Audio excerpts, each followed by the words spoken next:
দীপিকা কোথা থেকে বলছো বলো? নমস্কার গুরুজি, আমি হলদিয়া থেকে লিপিকা দাস বলছি। ঠিক আছে লিপিকা।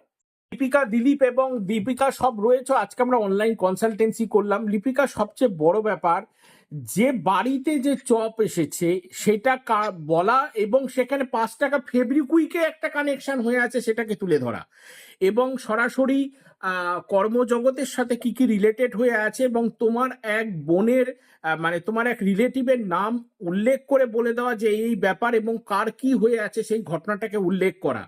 এবং লিপিকা, তোমার একটা বুকের ব্যাপারটাও যেটা আজকে আলোচনা হলো, যেটা বুকেও একটা প্রচন্ড পরিমাণে একটা আটকে ধরেছিল, সেই সময় রেমিডিসের মাধ্যমে একটা তুমি কঠিন সমস্যা থেকে বেরিয়ে আসা। সমস্ত ঘটনা লিপিকা ঘটেছে কিনা এবং সব মিলল কিনা?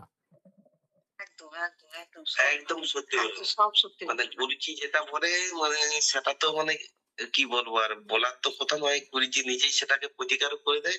ঠিক, আর আমরাও সবসময় সত্যি কথা বলি, গুরুজি ওই জন্য বুঝতেও সুবিধা একদম হয়। একদম আর সেইভাবে আমাদেরকে মানে ওই জন্য আমাদের গুরুজির ভালোবাসা আমরা সত্যি ঠিক, ঘটনাগুলো বলে দিই বলে। একদম একদম একদম ঠিক দিলীপ, ঠিক। ঠিক আছে লিপিকা, দিলীপ, দীপিকা, তোমরা সকলে ভালো থাকো, আনন্দে থাকো এবং সুখে থাকো। জয় মা।